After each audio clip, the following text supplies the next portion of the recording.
सच्चिदानंद नाथ महाराज की गुरु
సద్గురు శ్రీ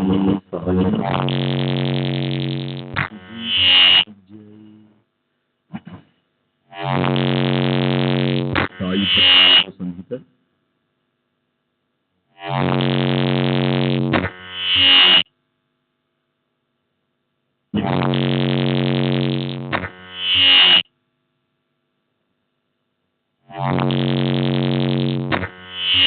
బాబా మా కుటుంబ సభ్యులపై ఎంత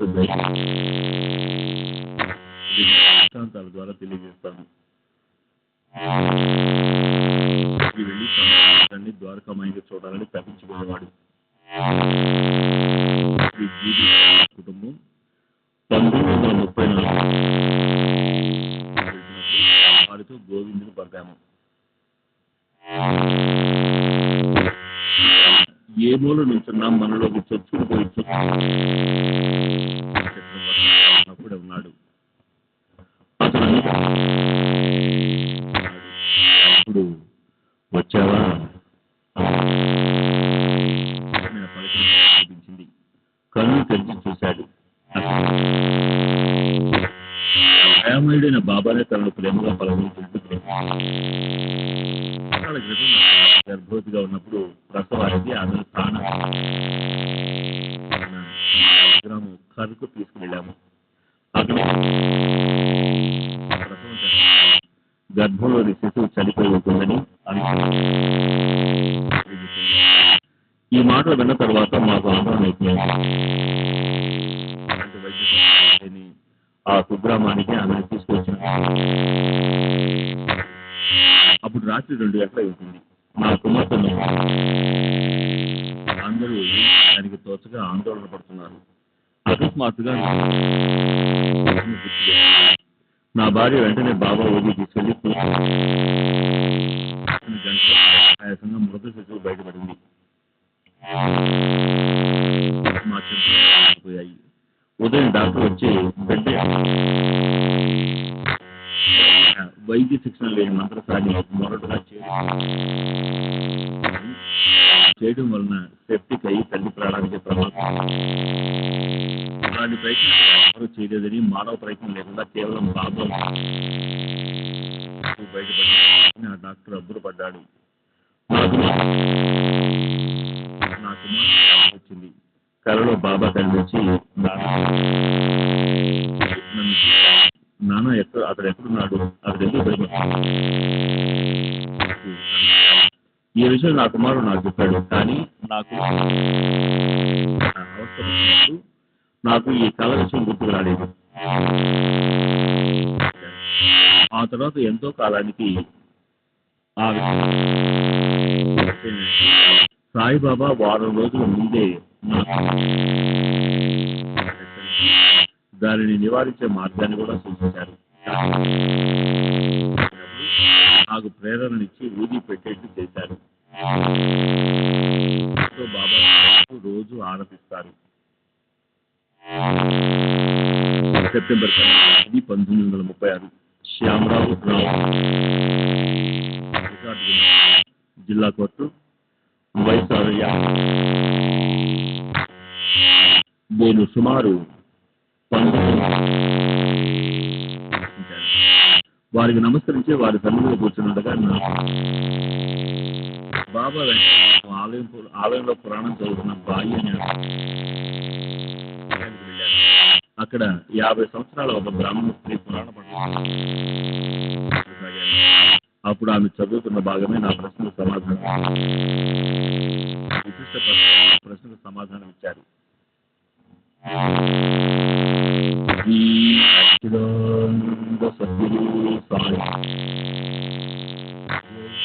సద్గురు శ్రీ సాయి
బాబా కానుగ్గా ఇంటికి తీసుకెళ్ళాను. తినకూడదని అనుకున్నాను. పేడాను అది ఇచ్చింది దాచుకోవడానికి కాదు అన్నాడు. నేను దాన్ని తిన్నాను. నా ఆకలి ఒక పేడ ఇచ్చారు. కనీసం దీన్నైనా ప్రసాదం కానీ బాబా మళ్ళీ మళ్ళీ నేను దాన్ని కూడా తిన్నాను. నా ఆకలి బాబా విసురునూ లేదు, ఎవరికి పంచను లేదు. ఆకలి విషయం తర్వాత నా అర్ధాకలి విషయం నేను చెప్పకపోయినా తెలుసు. తర్వాత నాకు తమ్మానికి భోజనం అప్పుడు వంట చేసుకుని తినడానికి సమయం బాబాకు మేము ఆ రోజు ఏదేదో మమ్మంటారు.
వెళ్ళకపోయినా తాంగావాడికి తిరిగివాడికి నేను అనారోగ్యంగా ఉన్న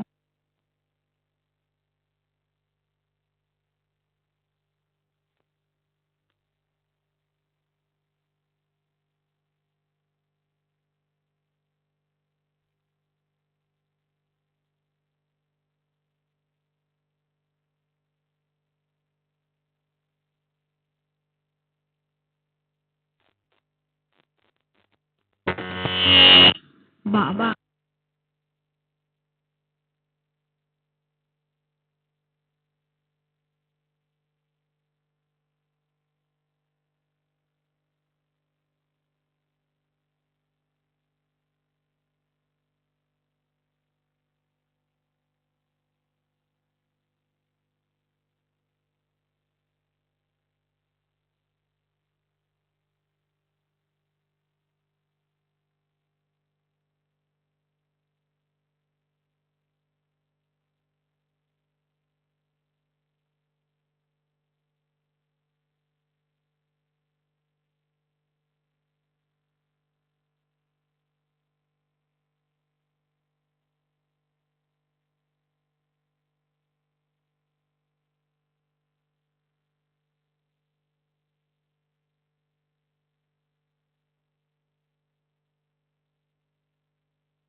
లేదు.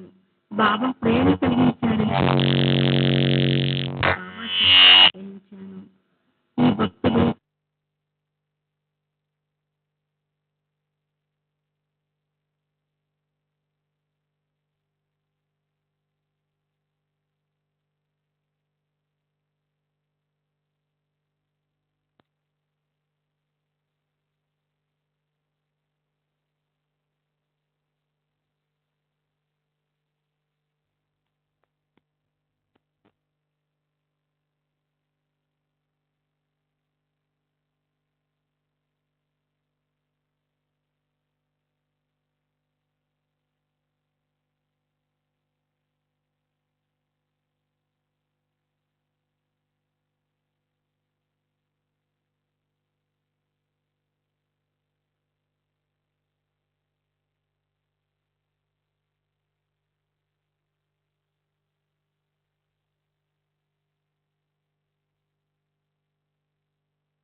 మా నాన్న మాత్రం నేరుగా మసీదు లోపలికి వెళ్ళారు.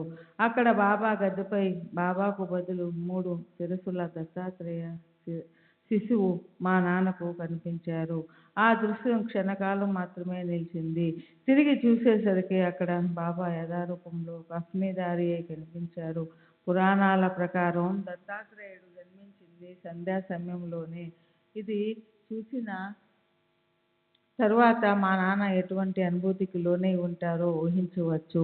ఆయనకు బాబా దత్తస్వరూపులనే నిదర్శనం దొరికింది. తర్వాత మా నాన్న ఊరికి బయలుదేరే రోజు బాబా దగ్గర సెలవు ఊది తీసుకొని రోడ్డుకు మసీదుకు మధ్యనున్న వీధులు ఇల్లు అన్నీ దాటుకొని మెయిన్ రోడ్డుకు చేరాడు. అప్పుడు మా నాన్న మదిలో బాబాను చూడటం ఇదే చివరిసారి అవుతుందేమోనని తలంపు వచ్చింది. మరొకసారి వారిని చూస్తే బాగుండును కదా అని కోరుకుంటూ లెండి వైపు చూశాడు. అక్కడ లెండి కంచె నుండి తొంగి చూస్తూ బాబా ముఖం కనిపించింది. అద్భుతాల్లోకెల్లా అద్భుతం. బాబాను తను మసీదులో దర్శించి వచ్చాడు. బాబా తనతో పాటు కానీ తనను అనుసరించి కానీ రాలేదు. అయినప్పటికీ బాబాను మరోసారి దర్శించాలని కోరిక జనించిన మరుక్షణం మసీదుకు 100-150 గజాల దూరం ఉన్న లెండి వద్ద బాబా రూపం కనిపించింది. మా నాన్న బాబాను చూడడం అదే చివరిసారి. అందుకే బాబా మా నాన్నతో వెళ్తున్నావా, మంచిది వెళ్ళు అన్నారు. అప్పుడు నేను మా నాన్నతో షిరిడీ వెళ్ళలేదు. కానీ పై అనుభవాన్ని ఆయన నాకు మరికొందరికి చెప్పాడు. బాబా వద్ద నాకున్న అనుభవాలు చాలా కొద్ది మాత్రమే. చిన్నప్పుడు నేను బాబా ఫోటోను జేబులో పెట్టుకుని ఉండేవాడిని. అప్పటి నుండి నా చదువులో జీవితంలో అంతా మంచే జరిగింది. తర్వాత ఆ ఫోటోను మా చెల్లెలికి ఇచ్చాను. నేను ఇప్పటికీ బాబాను పూజిస్తూనే ఉన్నాను. 1930లో ప్రాణాంతకరమైన సంఘటన ఒకటి జరిగింది. నేను విరోచనాలతో బాధపడుతున్నప్పుడు నిద్రమత్తులో నీళ్లు అనుకొని ఫినాయిల్ను తాగేశాను. ఇది ప్రమాదానికి దారితీసింది. 4 రోజులు స్పృహ లేకుండా పడి ఉన్నాను. నాకు చికిత్స చేస్తున్న డాక్టర్ చిప్కర్ నేను చనిపోతానని భయపడ్డాడు. 4 రోజుల తర్వాత స్పృహ వస్తున్న సమయంలో నాకు ఒక దృశ్యం కనపడింది. పహిల్వాన్లా కనిపించే ఒక ముస్లిం యువకుడు నేను పడుకొని ఉన్న గది గోడలను నేలను బెత్తంతో కొడుతూ కనిపించాడు. నా దైవం శ్రీ సాయిబాబానే వచ్చి నా ప్రాణాలను కాపాడారని నిర్ధారించుకున్నాను. 1934లో నాకు షిరిడీ వెళ్ళి బాబా సమాధిని ద్వారకామాయిని దర్శించాలని బలమైన ప్రేరణ కలిగింది. షిరిడీ వెళ్ళి ద్వారకామాయిలో బాబా చిత్రపటాన్ని చూసిన వెంటనే నా శరీరం అంతా విద్యుత్ ప్రవహించినట్లుగా అనుభూతి కలిగింది. ఆ చిత్రపటాన్ని తదేకంగా చూడలేకపోయాను. భగవంతుడు ఇక్కడే ఉన్నాడు అన్న భావనతో నా మనసు నిండిపోయింది. శ్రీ సచ్చిదానంద సద్గురు సాయినాథ్ మహారాజ్ కీ జై.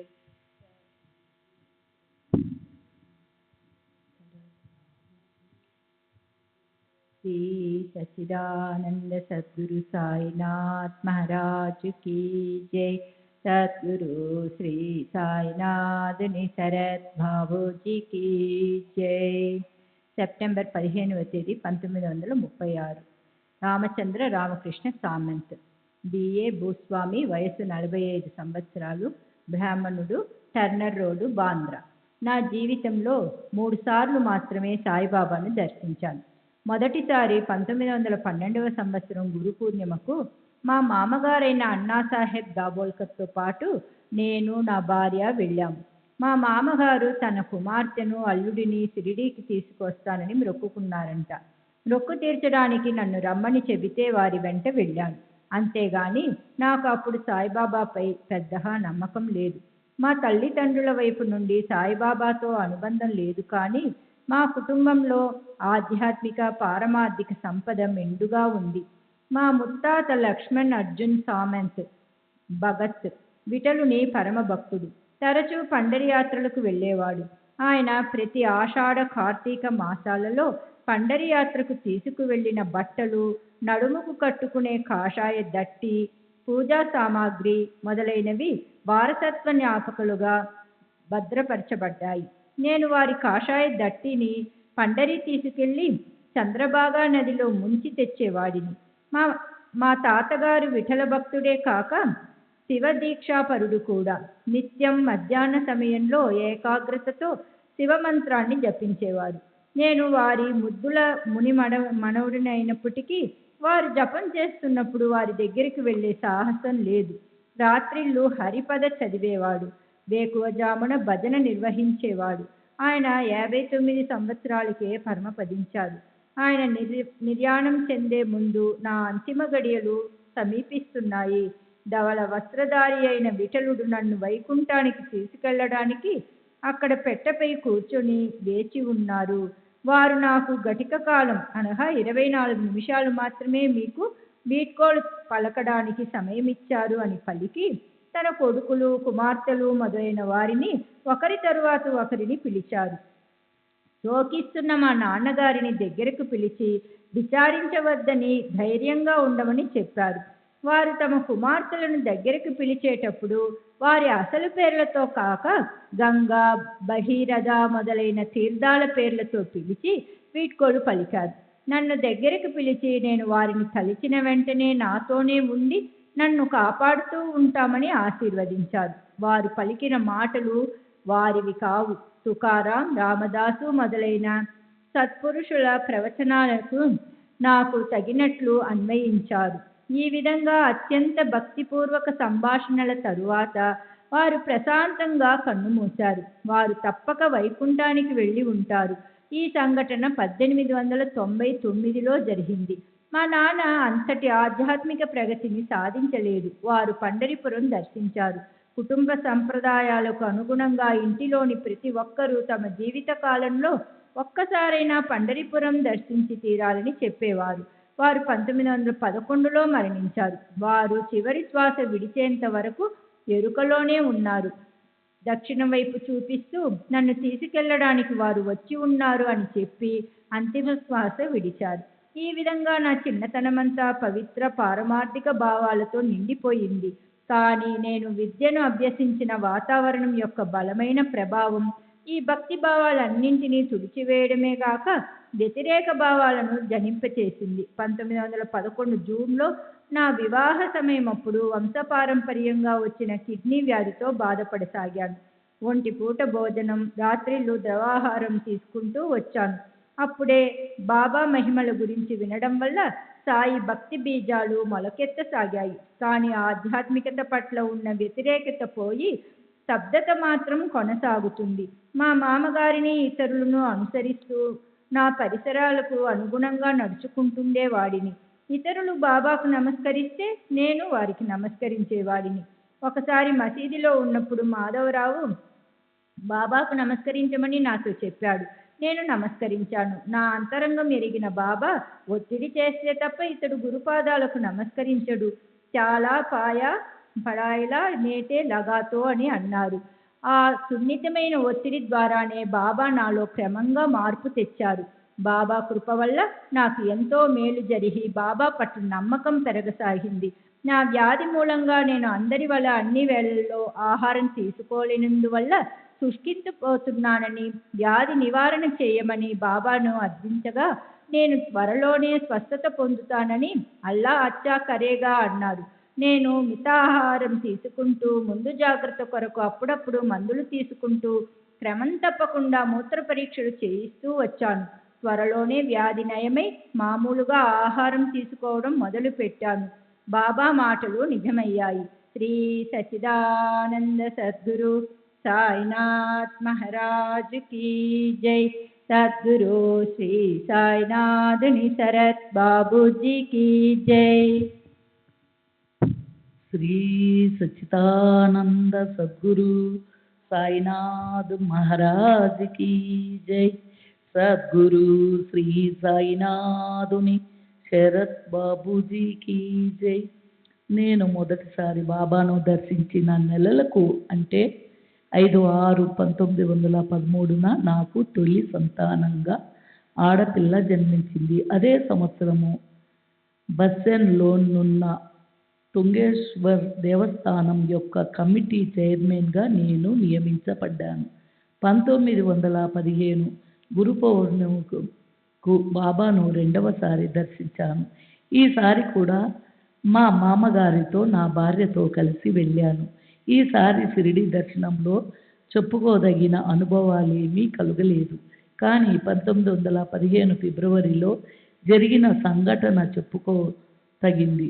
నా ఎరుకలో లేకుండగా నిగూఢ రీతిలో బాబా నన్నెలా కాపాడుతున్నారో నాకు తెలిసింది. ఆ సంఘటన వివరిస్తాను. ఫిబ్రవరి నెలలో ఒకరోజు ఆర్నాలలో అన్న మా ఇంటిలో పడుకొని ఉన్నాను. అప్పుడే నా ఆరోగ్యం నుండి మెల్లగా కోలుకుంటున్నాను. మంచం మీద నుండి లేవబోతూ అకస్మాత్తుగా మూర్ఛ ఈడ్చు వచ్చి పడిపోయాను. నా భార్య, ఇతర కుటుంబ సభ్యులు నా చుట్టూ నిలబడి ఇది ఏ ప్రమాదానికి దారి తీస్తుందో ఏమోమని భయపడుతున్నాను. ఆ సమయంలో నాకు ఒక దృశ్యం కనపడింది. యమదూతల వలె కనిపించే 8-10 నల్లని ఆకారాలు నా చుట్టూ మూగాయి.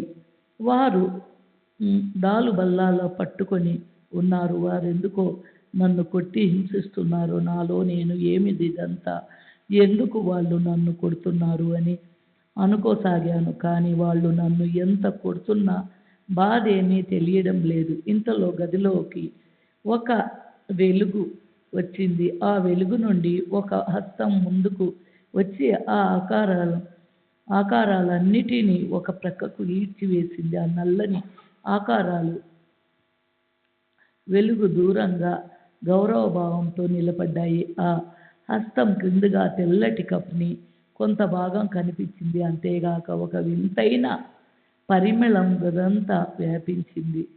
తరువాత నాకు స్పృహ వచ్చి కళ్ళు తెరిచాను. క్రింద పడటం మూలంగా నాకెలాంటి గాయాలు కాలేదు. నా కంటి అద్దాలు మాత్రం పగిలిపోయాయి. నా చుట్టూ చేరి ఉన్న కుటుంబ సభ్యులందరూ బాబానే నన్ను కాపాడారని నమ్మారు. కానీ మాత్రము అప్పుడు బాబాపై 1915లో అంతటి నమ్మకం కలగలేదు. 1927లో నారాయణ మహారాజ్ మహిమ చవిచూసిన తర్వాతే బాబాపై దృఢమైన నమ్మకం ఏర్పడింది. ఆ రోజున నన్ను రక్షించిన అమృత హస్తం సాయిబాబాదే అని గుర్తించాను. 1918 అక్టోబర్లో బాబా మహాసమాధి చెందడానికి వారం 10 రోజుల ముందు మేము షిరిడీ వెళ్ళి బాబాను దర్శించాము. నా 2 పిల్లలతో పాటు నా ఇతర కుటుంబ సభ్యులను కూడా తీసుకెళ్ళాను. దురదృష్టవశాత్తు షిరిడీలో నా కుమారులిద్దరూ నీళ్ళ విరోచనాలతో బాధపడసాగారు. మామూలుగా అలాంటి పరిస్థితిలో పూర్తిగా ఆహారం ఇవ్వకపోవడమని లేదా ద్రవ ఆహారం ఇవ్వగలని చేస్తారు. కానీ ఈ విషయం బాబాకు చెబితే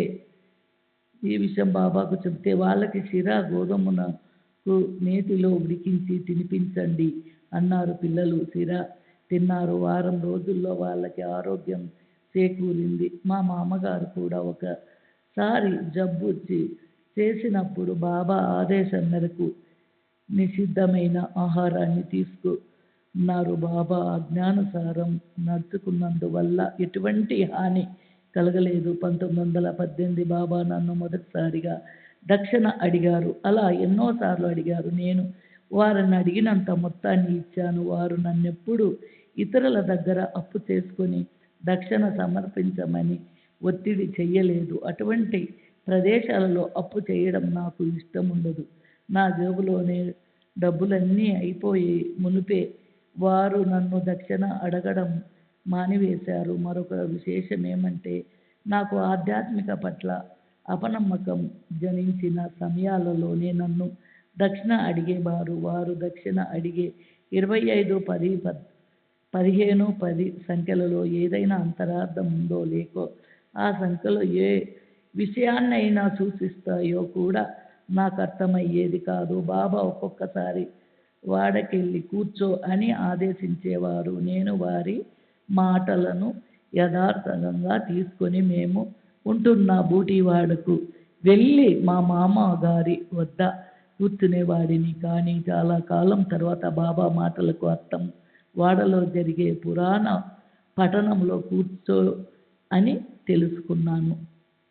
శ్రీ సచ్చిదానంద సద్గురు సాయినాథ్ మహారాజ్ की जय सद्गुरु श्री साईनाथ बाबूजी की जय। श्री सच्चिदानंद सद्गुरु साईनाथ महाराज की जय। सद्गुरु श्री साईनाथ शरद बाबूजी की जय। మానవతత్వం దైవత్వం కలగవలసిన స్వరూపమే శ్రీ సాయిబాబా. దైవత్వము దైవశక్తులు వారిలో ఒక భాగమని నా అభిప్రాయం. సాయిబాబాపై నాకు ఇలాంటి గొప్ప విశ్వాసం కలగడానికి మరో సంఘటన దోహదపడింది. 1926 ఆగస్టులో నా కుమారుల్లో ఒకనికి తీవ్ర అనారోగ్యం కలిగి దీర్ఘకాలం కొనసాగింది. ఆ సమయంలో ప్రముఖ డాక్టర్లు వచ్చి పరీక్ష చేశారు. పిల్లవాడికి వచ్చిన వ్యాధిని ఎవ్వరూ సరిగ్గా నిర్ణయించలేకపోయారు. ఒక్కొక్కరు ఒక్కొక్క వ్యాధిగా నిర్ణయించి మందులు ఇవ్వసాగారు. ఏ ఒక్కటి పిల్లవాడి వ్యాధి నయం చేయలేకపోయింది. 1927 అక్టోబర్ నాటికి డాక్టర్లు వాడికి నయం కాదని తేల్చివేశారు. వాడిపై మేమందరం ఆశలు వదులుకున్నాము.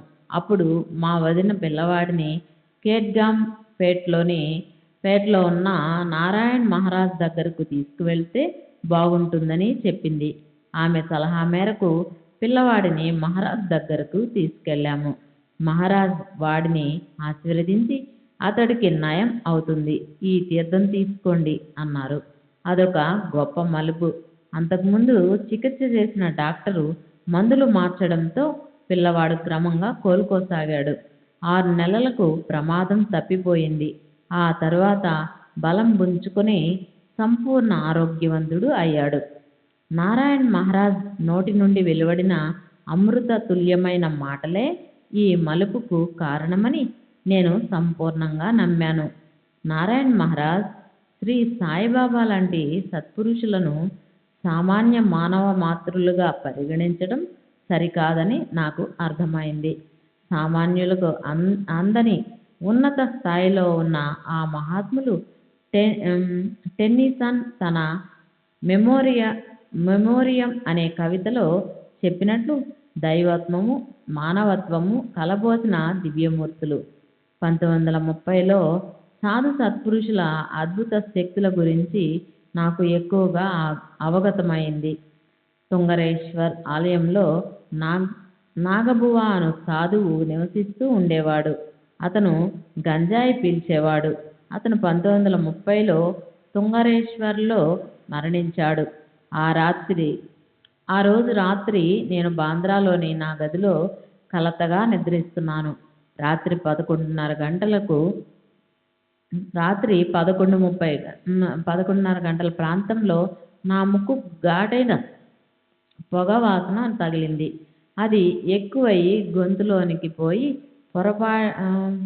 పొరపోయినట్లై మెలకువ వచ్చింది. లేచి చూస్తే గదిలో నా భార్య మాత్రమే ఉంది. నీవు పొగ తాగావా అని నేను నా భార్యను అడిగాను. ఆమె విస్తుపోయి మీరు ఏం మాట్లాడుతున్నారు అని కోపంగా అడిగింది.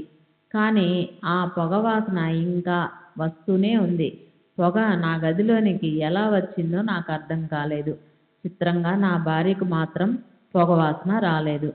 శ్రీ సచ్చిదానంద సద్గురు సాయినాథ్ మహారాజ్ की जय। सद्गुरु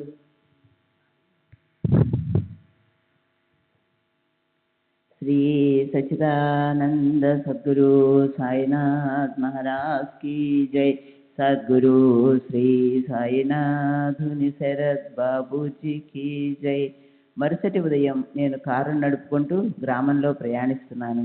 తుంగరేశ్వర్ ఆలయానికి అప్పుడు చైర్మన్గా ఉన్న అతను ఎదురుపడి నా కారు ఆపి నాగాబువ గత రాత్రి 2 గంటల ప్రాంతంలో మరణించాడని, అతని అంతిమ సంస్కారాలకు ఏమేమి ఏర్పాట్లు చేయాలో తెలుపమని అడిగాడు. నాగబువ దేహం విడిచి వెళ్లే ముందు నా గదికి వచ్చి వెళ్ళాడని అప్పుడు అర్థమైంది. నా గదిలో వచ్చిన పొగవాసన నాగబువ త్రాగే గంజాయి పొగవాసనగా నేను గుర్తించాను కూడా. 2015లో బాబా నా గదికి వచ్చి నల్లటి ఆకారాలను ఈడ్చివేసినప్పుడు వింతైన సుగంధ పరిమళం వచ్చినట్టు చెప్పాను కదా. ఆ పరిమళం బాబా వచ్చినప్పుడు మాత్రమే వస్తుందని కూడా గ్రహించాను. బాబా నా గత జన్మల వృత్తాంతం నా ముందే శ్రీ నానాసాహెబ్ నీమోన్కర్కు వివరించారు. కానీ నేను వాటిని స్పష్టంగా వినలేకపోయాను. ఆ వివరాలు ఏమిటో నీమోన్కర్ను అడిగి తెలుసుకునేలోగా అతను మరణించాడు. సెప్టెంబర్ 16వ తేదీ 1936. బాపురావు నారాయణ్ చాందోర్కర్ భూస్వామి, వయసు 40 సంవత్సరములు, బ్రాహ్మణుడు. తండ్రి నారాయణ్ గోవింద్ ఉరఫ్ నానాసాహెబ్ చాందోర్కర్, గోగ్రన్వాడి, డోంబిబ్లీ, కళ్యాణ్ దగ్గర, GIC. నాకు 4 సంవత్సరాల వయసప్పుడు మా నాన్న నన్ను సాయిబాబా దగ్గరికి తీసుకెళ్ళాడు. అప్పుడు మహల్సాపతి బాబా పాదాలకు తలకు చందనం పూసి పూజించేవాడు. వారి నుదిటిపై ఎవ్వరూ చందనం పూసేవారు కాదు. మొదటిసారిగా నేను అమాయకంగా మన దేవుళ్ళకు దిద్దినట్టే వారి నొసటిపై చందనం దిద్దాను. అప్పటి నుండి ఇతర భక్తులు కూడా వారి నొసటిపై చందనం పూసేందుకు అనుమతి లభించింది. ఇది జరిగింది 1900 సంవత్సరంలో. 1912 ప్రాంతంలో బాబా తనకు గీతలోని సంస్కృత శ్లోకాలను అర్థం చెప్పారని మా నాన్న చెప్పాడు. వారు నిగూఢ నీతి కథలు, సాంకేతిక పరిభాష ఉపయోగించకుండా సామాన్యంగా పండితులు చెప్పే విధంగా బోధించారు. 1902 సంవత్సరం తర్వాత నుండి బాబా నిగూఢమైన రీతిలో నీతి కథలు సంజ్ఞలతోనూ మాట్లాడటం ప్రారంభించారట.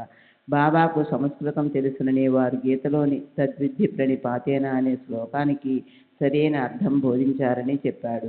బాబా అద్వైతవాది అని మా నాన్న చెప్పారు. కానీ వారు బోధించిన అద్వైత సిద్ధాంతం ఏదో నాకు చెప్పలేదు. బాబా చెప్పిన చమత్కారాలు, చెప్పిన భవిష్యవాణి, ప్రవచనాలు మొదలైనవి స్వయంగా విన్నాను, చూశాను. కానీ తత్వం గురించి పెద్దగా పట్టించుకోలేదు. 1913 తర్వాత భక్తులు అసంఖ్యాకంగా బాబా చెంత గుమిగూడేవారని, దీనివలన వారి ప్రశాంతతకు భంగం వాటిల్లిందని మా నాన్న చెప్పారు. బాబా ఒకసారి కన్నీటితో, నేను దేనినైనా విస్తారంగా ఇవ్వదలిచాను, దాన్ని తీసుకునేవారే లేరు, నేను ఇవ్వలేనటువంటిదే వారు కోరుతున్నారు అని వాపోయారట. శ్రీ సచ్చిదానంద సద్గురు సాయినాథ్ మహారాజ్ కీ జై. సద్గురు శ్రీ సాయినాథుని శరత్ బాబూజీ కీ జై.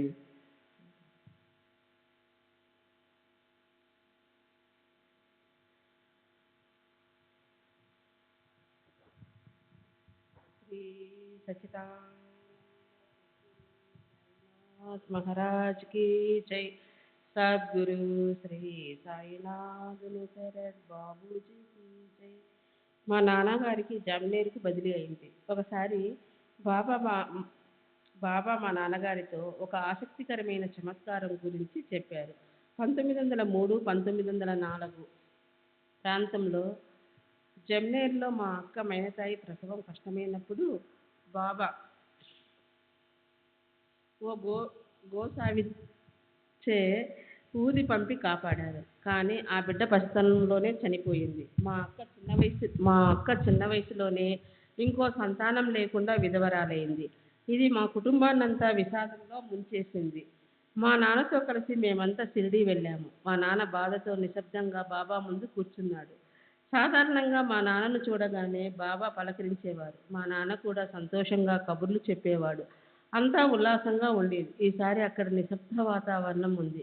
కొన్ని నిమిషాల తర్వాత బాబానే మొదట నిశ్శబ్దాన్ని ఛేదించారు. బాబా, నీవు ఎందుకు అంత నిశ్శబ్దంగా ఉన్నావు? చందోర్కర్, బాబా, మీకు అంతా తెలుసు. మేము మీ రక్షణలో ఉన్నప్పుడే ఈ దుర్ఘటనలు జరిగాయి. అల్లుడు మరణించాడు, పసిబిడ్డ కూడా కన్ను మూసింది. బాబా, నీవు బిడ్డ కోసం, అల్లుడు కోసం నా దగ్గరికి వచ్చి ఉంటే పొరపాటు పడినట్లే. ఈ విషయంగా నా దగ్గరికి రానవసరం లేదు. ఇవన్నీ బిడ్డ పుట్టడం, బంధువులు మరణించడం వంటివి నా ఆధీనంలో లేవు. అవి పూర్వ కర్మానుగుణంగా జరుగుతుంటాయి. ఈ జగత్తును సృష్టించిన ఆ పరమేశ్వరుడు కూడా వాటిని మార్చలేడు. భగవంతుడు ఆ సూర్యుని కానీ చంద్రుణ్ణి కానీ వారి నిర్ణీత ప్రదేశాలకు 2 గజాల అవతల నుండి ఉదయించమని శాసించగలడనుకుంటున్నావా? శాసించలేడు, శాసించడు కూడా. అలా జరిగితే అంతా తారుమారై గందరగోళం అయిపోతుంది. చందోర్కర్. అయితే మీరు ఒకరికి కొడుకు పుడతాడని చెబుతారు, వారికి కొడుకు పుడతాడు. మరొకరికి ఉద్యోగం వస్తుందని చెబుతారు, వారికి ఉద్యోగం వస్తుంది. ఇవన్నీ ఎలా జరుగుతున్నాయి? ఇవన్నీ మీరు చేసే చమత్కారాలు కావా బాబా? లేదు నాన్న, నేను ఏ చమత్కారాలు చేయను. మీకు గ్రామాలలో జ్యోతిష్కులు ఉన్నారు. వారు ఏవో గురించి చూసి ఓ 4-5 రోజుల ముందుగా భవిష్యత్తు గురించి చెబుతారు. వాటిలో కొన్ని జరుగుతాయి. నేను ఇంకా కొంచెం దూరం ముందుగా చూస్తాను. నేను చెప్పింది జరుగుతుంది అంతే. నాది కూడా ఒక విధమైన జ్యోతిష్యంలాగా కనపడవచ్చు. అయితే దీని ఆంతర్యం మీరు గ్రహించలేరు. మీకు భవిష్యత్తు తెలియదు కనుక అది నేను చెప్తే నేనేదో చమత్కారాలు చేస్తున్నానని అనుకుంటారు. ఈ సంఘటనలన్నీ నా అద్భుత శక్తికి నిదర్శనాలని తలచి నా పట్ల భక్తి గౌరవాలను చూపుతారు. నేను మీరు చూపే భక్తి గౌరవాలను ఆ భగవంతునికే సమర్పించి మీరు నిజంగా బడేలా చూస్తాను. శ్రీ సచ్చిదానంద సద్గురు సాయినాథ్ మహారాజ్కి జై. సాయినాథుని శరద్ బాబూజీకి జై. బాబా ఎన్నో ప్రవచనాలు చెప్తుండేవారు. అవేమి నాకు ఇప్పుడు గుర్తుకు లేదు. 1913-14లో మా నాన్న ఆరోగ్యం కారణంగా చాలా కాలం సెలవు పెట్టారు. ఈ సెలవులు వాళ్ళు షిరిడీలోనే గడిపారు. మా అమ్మ కూడా నాన్నతో పాటు ఉంది. ఒకసారి వాళ్ళిద్దరూ బాబా ముందు కూర్చుని ఉన్నారు. నేను బాబాను పూజిస్తున్నాను. అప్పుడు బాబా, నేనిప్పుడు వెళ్ళిపోతున్నాను. నేను బాపు బిడ్డగా జన్మిస్తాను. అప్పుడు నాన్న తల ఇలా వణుకుతూ ఉంటుంది ఇలా వణుకుతూ ఉంటుందని చెప్పి, ముసలి వాళ్ళ తల ఎలా వణుకుతూ ఉంటుందో అలా తమ చేతిని ఊపి చూపించారు. ఇది విని మా నాన్న నా కొడుకు పుట్టే వరకు తాను జీవించి ఉంటారని తలిచాడు. కానీ దురదృష్టవశాత్తు మా నాన్న 1921లోనే మరణించాడు. వారు తీవ్ర అనారోగ్యంతో ఉన్నప్పుడు బాబా అంతకు ముందు చెప్పిన విషయం గుర్తుకొచ్చి మా నాన్న కోలుకుంటున్నారని అనుకున్నాను. ఎందుకంటే నాకు అప్పటికింకా వివాహం కాలేదు, కొడుకు పుట్టలేదు. కానీ విధి నిర్ణయం మరోలా ఉంది. మా నాన్న మరణించారు. నాకు 1922లో వివాహం అయ్యింది. మా నాన్న తల ఎన్నడూ వణకలేదు. నాకు తెలిసినంత వరకు బాబా వల్లించే మంత్రాలన్నీ సంస్కృతంలో కాక అరబిక్, పర్షియన్ భాషల్లో ఉండేవి. బాబా కొండాజీతో కలిసి పద్య చదివేవారు. భక్తులు తెచ్చిన కేసరి నైవేద్యం మసీదు గూటిలో అంటే నింబార్లో పెట్టినప్పుడు బాబా మరియు కొండాజీ అరబిక్లో కానీ పర్షియన్లో కానీ ఏదో ఉచ్చరిస్తూ ఉండేవారు. బాబా మహావాక్యాలు వల్లించేవారని మా నాన్న నాతో ఎప్పుడూ చెప్పలేదు. 1908లో మా నాన్న పండరీపురంలో పనిచేస్తున్నప్పుడు నేను ఆయనతో కలిసి షిరిడీ వెళ్ళాను. బాబా మా నాన్నను నైవేద్యంగా పూరన్ పోలీలు చేసి తీసుకుని రమ్మన్నారు. ఆయన అలాగే చేసి బాబాకు సమర్పించి బాబాను తన బసకు వచ్చి భోజనం చేయమన్నారు. బాబా నేను వస్తాను వెళ్ళు అన్నారు. బాబా తమ భౌతిక దేహంతో తన బసకు రారు అని మా నాన్నకు తెలుసుకొని నిరాశతో వెళ్ళిపోయాడు. ఇది జరిగినప్పుడు మాధవరావు దేశపాండే బాబా చెంతనే ఉన్నాడు. మసీదు నుండి ఆయన బాధతో వెళ్ళిపోయిన తర్వాత బాబా శ్యామతో, నాన్న ఎంతో కాలం నుండి నాతో కలిసి ఉన్నప్పటికీ నేను ప్రతి చీమ, ఈగ మొదలైన ప్రాణులలోనూ ఉంటాననే సత్యాన్ని గ్రహించలేకపోయాడని అతనితో చెప్పు అన్నారు. జీవరాశులన్నిటిలోనూ తాము ఉన్నామని బాబా చెప్పారు. ఇదే నేను బాబా నుండి ప్రత్యక్షంగా కానీ పరోక్షంగా కానీ గొప్ప సత్యం. బాబా ఎప్పుడు అద్వైతాన్ని గురించి కానీ వేదాంతానికి సంబంధించి సుదీర్ఘ ధర్మోపన్యాసాలు చేసినట్లు నాకు గుర్తుకు లేరు. వారు సాధారణమైన విషయాల గురించి మాట్లాడేవారు. ఉదాహరణకు దానం చేయండి, మంచి పనులు చేయండి, సత్యాన్ని పలకండి మొదలైనవి. నేను చిన్నవాడిగా ఉన్నప్పుడు నా తల్లిదండ్రుల మాటలు విను, మీ అమ్మకు పనులలో సహాయం చేస్తుండు, ఎప్పుడూ నిజం మాత్రమే చెప్పు అని చెప్పేవారు. అంతేకాని వారెప్పుడు నాతో మంత్రాల గురించి, భగవంతుని గురించి మాట్లాడలేదు. బాబానే నా రక్షకులని నా చంచల విశ్వాసం. నా జీవితమంతా వారి రక్షణలోనే గడుస్తుంది. నేను ఉదాహరణలు ఇవ్వలేకపోయినా నా అవసరాలు తీరుస్తూ, శ్రేయస్సు చేకూరుస్తూ, తమ మార్గదర్శకత్వంలో నన్ను ముందుకు నడిపిస్తూ, నన్ను సదా కాపాడుతున్నారన్నది నా అనుభవం. శ్రీ సచ్చిదానంద సద్గురు సాయినాథ్ మహారాజ్ की जय. సద్గురు శ్రీ సాయినాథుని శరత్ బాబూజీ की जय.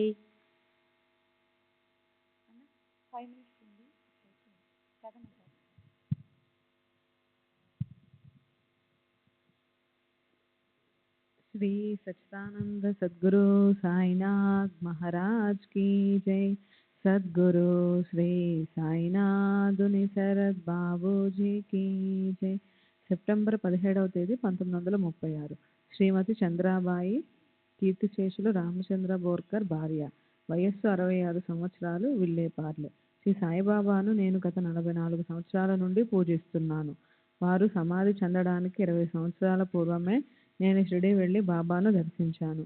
ఈ భవంతిలో నేను పూజించే దేవుడు వారే. ఇప్పటికీ నా దగ్గర బాబా స్వయంగా తమ చేతులతో ప్రసాదించిన ఊది చాలా ఉంది. అప్పుడు వారు నాకు ప్రతిదినం స్వయంగా కొంత ఊది ఇచ్చేవారు. దానినంతా సేకరించి దాచి ఉంచాను. ఎందుకంటే వారి చేతుల నుంచి వచ్చిన ఊది అమూల్యమైనది, అతి శక్తివంతమైనది. కాబట్టి నా దగ్గర బాబా పవిత్ర దంతంతో కూడిన తాయెత్తు కూడా ఉంది. ఆ పవిత్ర దంతాన్ని వారి జ్ఞాపికగా నాకు ప్రసాదించారు. బాబాపై నాకు అపారమైన భక్తి విశ్వాసాలు ఉండేవి.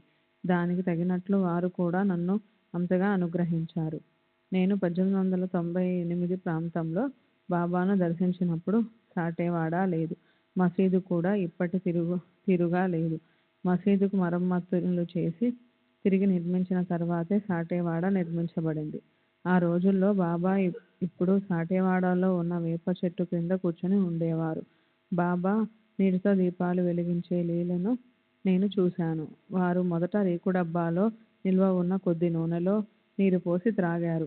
తర్వాత ప్రమిదలను నీటితో నింపి వెలిగించారు. బాబా కొయ్య పలకను సన్నని గుడ్డ పీలికలతో మసీదు కప్పుకు వేలాడదీసి దానిపై నిద్రించడం కూడా చూశాను. ఆ కొయ్య పలక 4 మూలలు వెలుగుతున్న దీపాలుండేవి. అప్పుడు గొప్పవారెవరూ బాబాను దర్శించేందుకు వచ్చేవారు కాదు. నేను షిరిడి ఎప్పుడు వెళ్ళినా గ్రామస్తుల ఇళ్లలోనే ఉండేదాన్ని. బాబా నాపై చూపిన కరుణ అపారము. ఈ విషయం చెప్పేటప్పుడు ఆమెకు బాబా పైనున్న కృతజ్ఞతాభావం అతిశయించగా కన్నీరు కార్చింది. దుఃఖభారంతో మాట్లాడలేక గద్గద కంఠంతో మధ్య మధ్యలో ఆగి సంభాషణ కొనసాగించింది. నా భర్త శ్రీ బోర్కర్ ఎప్పుడూ సాయిబాబాను దర్శించేందుకు వెళ్ళలేదు. అయినప్పటికీ బాబా వారిని దయతో కాపాడుతూ వచ్చారు. వృత్తిరీత్యా ఇంజనీర్ అయిన నా భర్త 1990లో పండరీపురంలో బ్రిడ్జి నిర్మాణపు పనులలో నిమగ్నమై ఉన్నాడు. అప్పుడు మా వారి నివాసం పండరీలోనే. మా వారు అక్కడ ఉన్నప్పుడు నేను షిరిడి వెళ్ళి బాబాను సేవిస్తూ ఉన్నాను. ఒకరోజు బాబా, నీవు పండరీపురం వెళ్ళడం మంచిది. నేను నీ వెనుక వస్తాను. నాకు ఏ వాహనాలు అక్కరలేదు అని నన్ను వెంటనే బయలుదేరమన్నారు. నేను వెంటనే బయలుదేరాను. అక్కడ ఏం జరిగిందో ఏమో.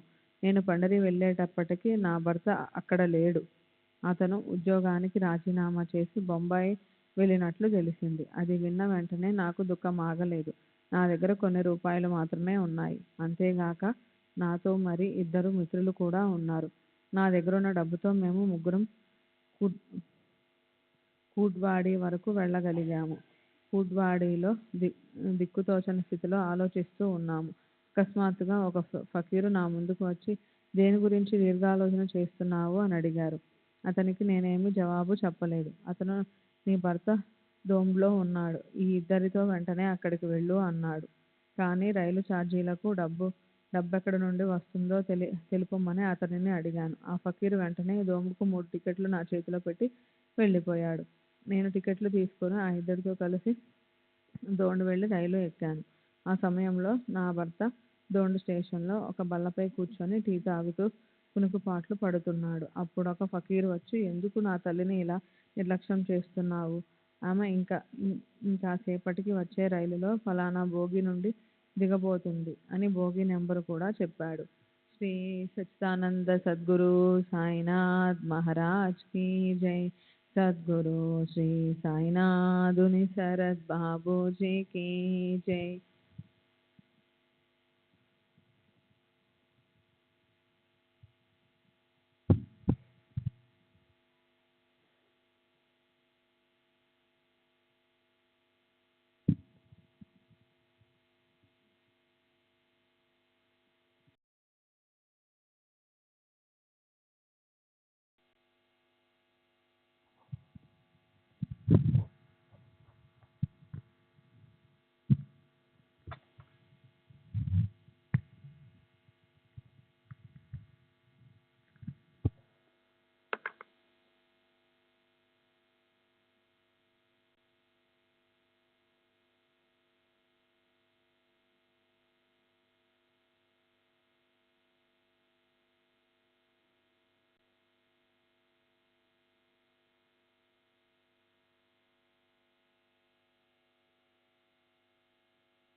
श्री सच्चिदानंद सद्गुरु साईनाथ महाराज की जय।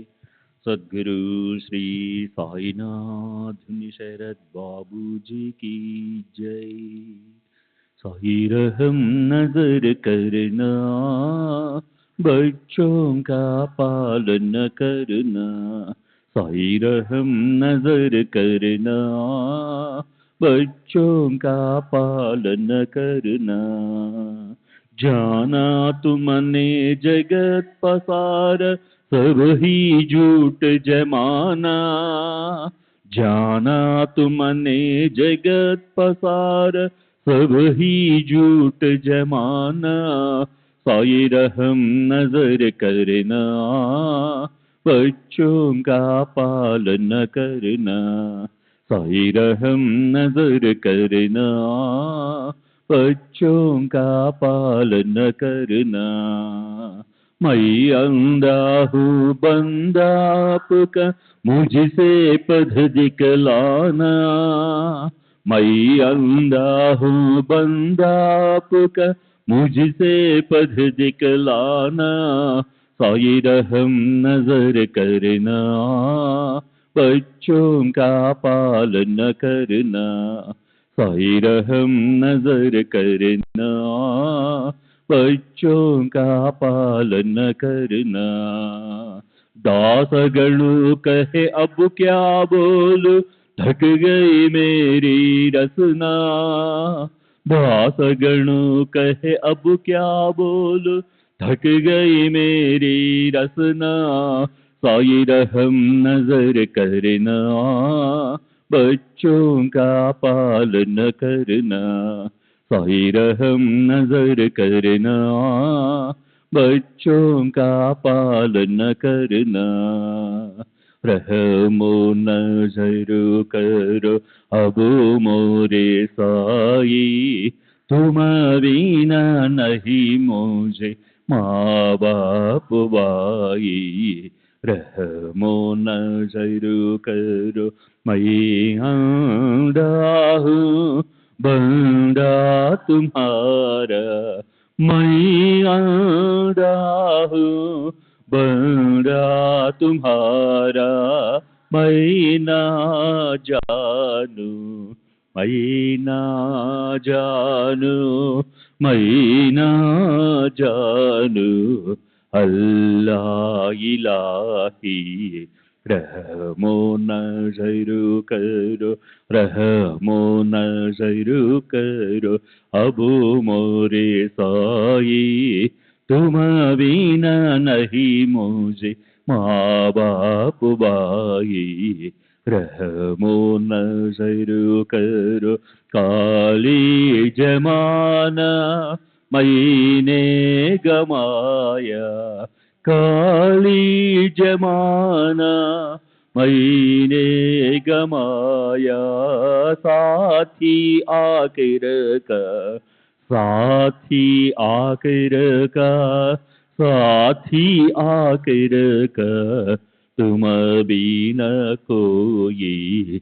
रहमो नजर करो, रहमो नजर करो, अब मोरे साई तुम बिना नहीं मुझे माँ बाप भाई। रहमो नजर करो, अपने मस्जिद का झाड़ू गड़ो है, अपने मस्जिद का झाड़ू गड़ो है, मालिक हमारे, मालिक हमारे, मालिक हमारे तुम बाबा साई। रहमो नजर करो, रहमो नजर करो, अब मोरे साई तुम बिना नहीं मुझे माँ बाप भाई। रहमो नजर करो। श्री सच्चिदानंद सद्गुरु साईनाथ महाराज की जय। सद्गुरु श्री साईनाथ शरद बाबू जी की जय।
श्री सच्चिदानंद सद्गुरु साईनाथ महाराज की जय। सद्गुरु श्री साईनाथुनि